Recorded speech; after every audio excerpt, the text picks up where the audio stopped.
3. Game. What's up guys? Date ngayon, April 2, 2024. So kasama natin ngayon si Spider-Man. Yan. Say hello to the camera. Ano yung masasabi mo? Gang, gang. Ang usapan natin ngayon ay about sa... Gang, gang. Anong usapan natin ngayon? About saan yung usapan natin ngayon, Spider-Man? About sa gagamba. Okay. Hindi, Sa gagamba. bigay ka ng topic. Ang topic natin ngayon is about... Wala akong maisip eh. Anong magandang topic ngayon? Tungkol sa init ng panahon. Okay, so about sa init ng panahon. Bakit nga ba mainit yung panahon, Spider-Man? So, dahil summer na. Cruel summer. So pag mainit kasi ang panahon ngayon, naglalabasan yung mga iba't ibang creature katulad ni Spider-Man. Nagpakita siya sa atin ngayon. Okay, Spider-Man, i-interviewin kita ngayong araw. Alam ko mag-birthday ka na, malapit na yung birthday mo. Ano yung wish mo sa mga tao na nakakasalumuha mo ngayon? Wala bang gustong sabihin sa mga medyo introvert pala si Spider-Man sa personal. Ano yung masasabi mo sa mga taong nakakasama mo? So, sa lahat ng mga nakakasama ko dyan, nakakasalamuha ko dyan, I hope na tayong lahat ay yumaman. Hindi mayaman tayo lahat. So, yun. Hindi sa birthday. Ako na yun, hindi Okay, na sige, si sige, Spider-Man. About sa birthday. About sa mga social issues. Okay, social issues ngayon. Ano yung mga social issues ngayon? Social issues na pwede nating matapik ngayon. Okay, game. So, ako mag-i-interview sa'yo ngayon. Okay, game. I-interviewin po tayo ngayon ni Spider-Man. So, ready na tayo sa mga sagot natin. Let's go. So, Sir Noel, ano ba yung mga pinagkakaabalahan mo ngayon? Siyempre, ngayon medyo matumal ang events. Unlike December na maraming. So, ngayon na wala masyadong events. Ano yung mga ginagawa mo sa buhay?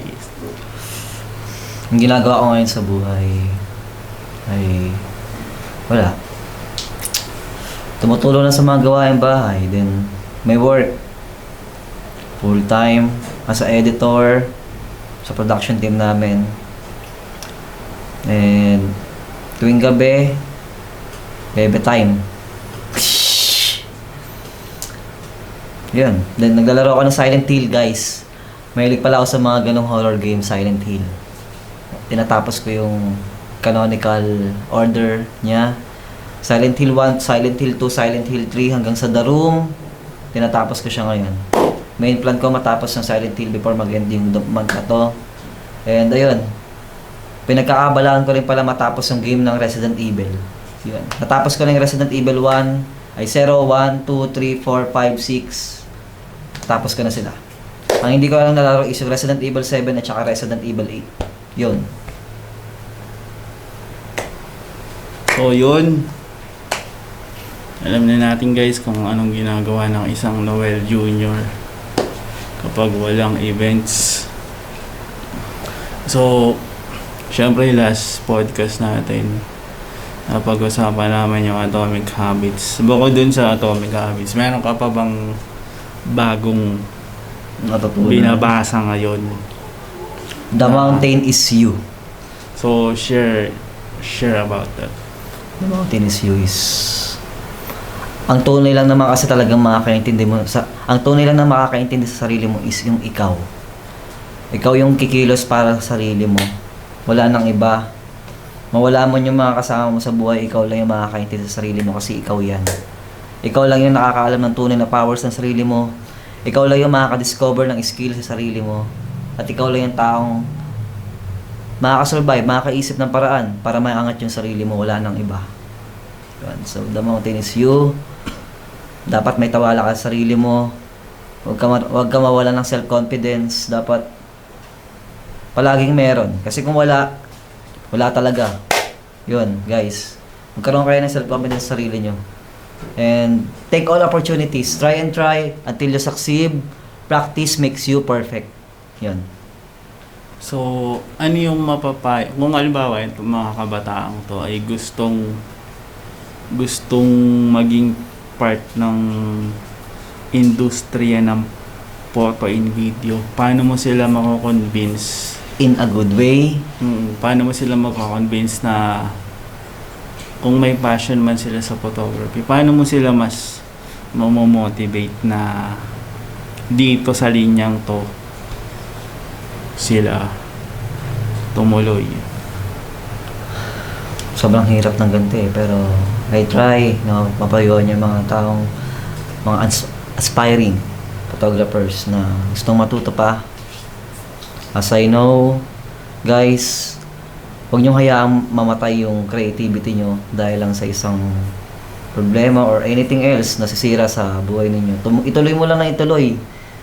Then, ignore all people na hadlang sa buhay mo. Don't judge any people. And focus on your creative style. Choose your own style. And make a passion na makakatulong sa'yo. Then, surround yourself with a good people. And always practice to perfect your mastery sa arts.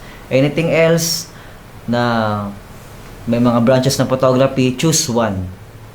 Na pinaka main forte mo, kung saan ka magaling dahil ayun yung mag-aangat sa'yo sa sarili mo kung meron kang own style. For an example, you are a wedding photographer, you are a fashion photographer, you are a sports photographer. Master it before change to another one. Huwag mo siyang pagsabay-sabayin. Relax yourself. Bata ka pa, lalo na kung young creatives ka. Lagi mong isipin na mahaba ang buhay mo. Kung mahaba yung buhay mo, na bata ka pa, marami ka pang time para baguhin yung sarili mo kung magkakamali ka. Yun. Marami ka pang time. Don't rush. Stay focused. Stay relaxed. Always calming yourself. And yun. Stay in the line sa passion ng industriyang to. And good luck. Yun. So, ano naman yung masasabi mo? Siyempre may mga kabataan, di lang kabataan, yung mga gusto nila mag-photography pero siyempre sasabihin nila, wala naman akong camera eh. So, dun pa lang nai-hinder na yung ano nila, yung desire nila na mag-aral ng photography. Ano masasabi mo dun? Sa pag-aaral At lang ba yun na wala kang camera, DSLR or mirrorless? No. Para hindi ka matuto. Hindi yan lang ang pagkakaroon ng walang camera. Sa totoo lang, if you are having a self-confidence sa sarili mo, you can start using a phone, photography, then find a better job, a good job, para makahanap ka ng, para magkaroon ka ng savings and buy your own camera. Kasi if you having a dream na makamit mo yung isang bagay, is pinagtatabuhan mo talaga, guys. Walang madali, lahat tayo dadaan sa hirap bago makamit yung gusto natin. Alam natin sa buhay yan. Or, if you are rushing it, take it. Try to apply in any production team as a photo assistant or video assistant or personal assistant sa isang studio. So, ask them kung pwede mo magamit yung camera during shoot, or ask them kung pwede makahiram ng camera during shoot or after ng shoot na maiuwi mo yung camera. But always take a care sa mga hiram mong gamit. Pagbibigyan ka nilang mahiram yung gamit na yun. Ayun. So, alam ko, sorry. Ayun, ano ba yung mga good habits na ginagawa mo na nung ganyan ka pakaliit kay Caleb? Caleb, balik ka dito, pakilala ka sa Ano kanya. yung Ilang taon ka na, Caleb? 8 po. Okay, siya si Caleb, siya yung example ko na sinasabi ni Sir Mark. Siya yung example ko kung ano yung pinagkakaanoan ko ng bata ko. What? Ano ulit yan? So, ano yung mga, siyempre, pag bata ka pa, Hindi mawawala yung paglalaro. Pero syempre, part yan ng pagiging bata. Bukod sa paglalaro, ano yung pwede nilang umpisahan ngayon pa lang? Sa mga bata ngayon na manonood Kumbaga, nito. bukod sa paglalaro, ano yung good habits na pwede nilang gawin para paglaki nila, kumbaga, lamang sila sa ibang kabataan ng skills. Okay. Take advantage na if meron kang gamit sa mga gusto mong bagay, always practice it and always watch anything good videos na makakatulong sa'yo para ma-improve mo yung sarili mo. And stay on the line na maging good people sa iba and don't take anything addicted activities. Yun lang. So, ano naman yung mapapayo mo sa kanila para lumaki silang malusog? Siyempre, ikaw, halimbawa, tayo matatanda na, nung bata tayo, halimbawa, nagpuyat tayo, kaya parang nagkaroon ng epekto sa atin yun, pagpupuyat dati. So, ngayon, may mga nararamdaman na tayong sa katawan natin. So, ano ba yung pwede mong payo naman na iiwasan? Kanina kasi yung gagawin. Ngayon, ano naman yung iiwasan nila sa ganyang edad? Sa ganyang edad, ang mga dapat nilang iwasan is alam naman sa sarili natin na masama magpuyat kasi nakaka-damage yun ng mental health natin, ay ng mental natin. And palagi lang din nila aalagaan yung sarili nila. Kung bata pa sila, always take a risk din na magbasa ng mga good books na makakatulong sa kanila habang bata pa sila para ma-improve din yung sarili nila. And kumain sila ng mabuti, kumain sila sa tamang oras. And yun, kahit sobrang hirap para sa mga bata na kumain ng gulay, kumain kayo ng gulay kasi sobrang importante nun sa katawan natin. Be a beggar. Ay! Be a beggar. Matuto tayo kumain ng mga veggies na pagkain. Vegan. Be a vegan. Yun lang. Ba't vegan, gagi? Pulube! Sorry guys. Cut. Sabi nila, poverty mentality. So, Don't take drugs. ngayon, meron bang magtatanong dyan sa audience? Anong tanong mo, kapatid? Sagutin namin yan. Kapatid? Sige, lumapit ka dito sa mikropono, kapatid. May tanong ka ba, kapatid? Baka meron kang mga kasi si Caleb nanonood ng mga pelikulang Cobra Kai para matuto siya mag-karate. Ganun. Si Kenshin nanonood siya ng mga mga pang ML para lumaki siya mag-ML. So, ngayon kasi parang hindi na uso yung libro. Hindi na uso yung libro sa kabataan dahil sa generation yan. Yung mga hard copies. Ngayon, more on technology. So, ito yung nakakamiss dati no, kasi yung mga panahon ng mga kabataan natin. Naranasan natin yung tumbang preso, agawan base, langit lupa, touching yan, yoyo. Tayo sarap balikan yung mga panahon or dati. ngayon, mga tablet, cellphone. Kasi panahon ngayon, unti-unting pinatay ng technologies ngayon, ng bagong generation ngayon yung ganong way. Kasi hindi na natin may sisi, may mga darating talaga na makabagong technology na babaguhin yung life ng generation ngayon. Napansin naman natin na bihira tayo makakita ng mga ganong game na sa mga lansangan.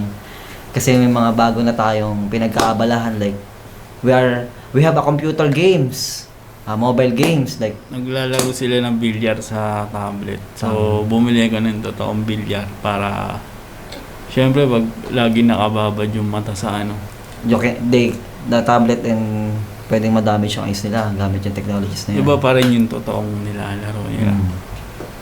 Iba yung pagiging expertise pag hawak mo yung totoong gamit. Hindi lang sa technologies, sa app, sa mga laro. Iba pa rin sa face-to-face, sa personal. Yun. So,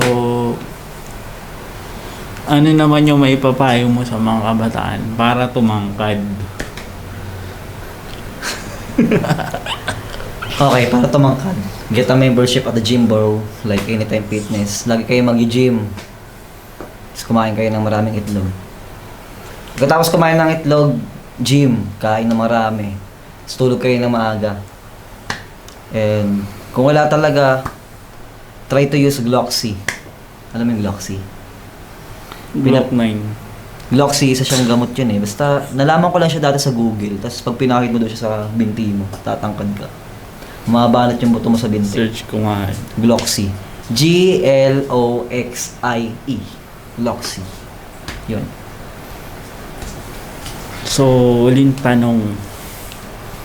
Kung ikaw ay magkakaanak, paano mo siya iti-train na gusto mo ba maging kagaya sa'yo or mas better sa'yo?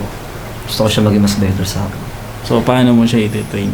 Lahat tayo gusto maging better yung anak natin kaya sa atin. So, let's try na maging successful lahat ng mga achievement ng isang bata. Like, for example, tatalangin mo siya sa isang dream niya.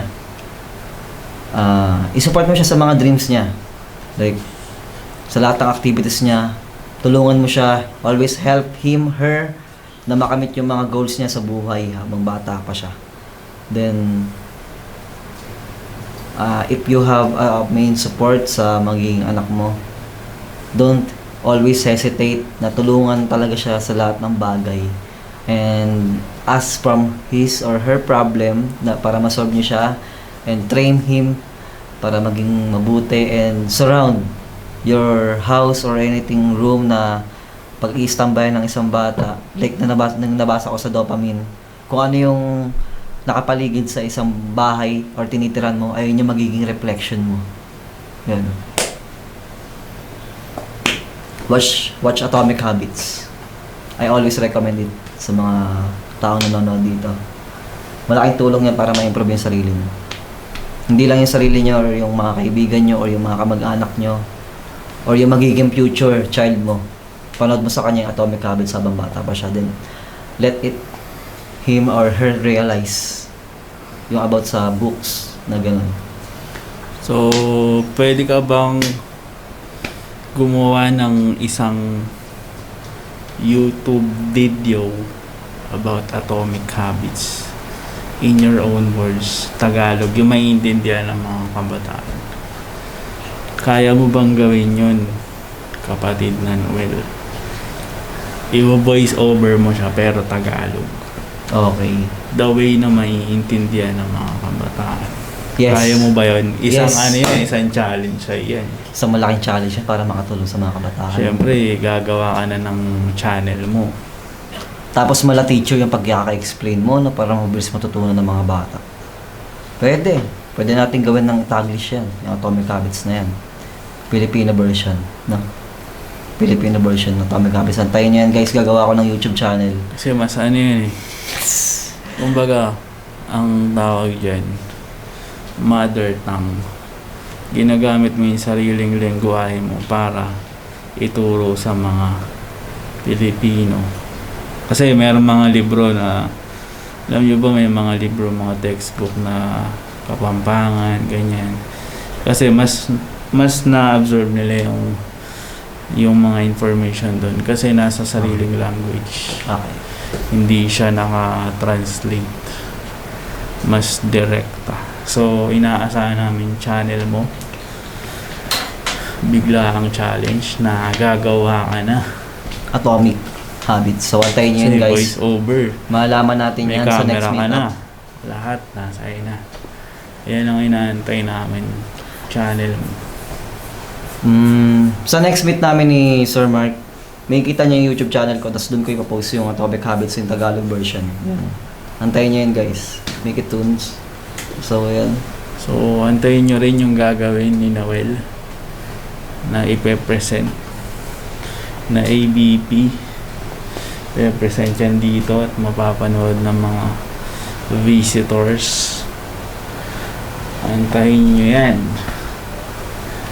At least Baka naka-visualize yan. siya sa utak ko. So, sobrang dali ko lang siyang gagawin. I need many BTS video about Sir Mark, about sa work niya, or anything else na masaya kasama yung pag-shoot na yun. Magko-combine natin yan. So, meron ka ba bang mga closing remarks? Closing remarks, guys. Audience. Always love yourself, guys. And focus on your goal.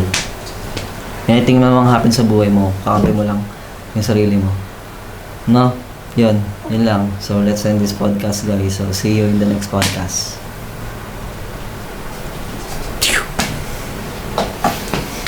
Hindi na record. Wag din na.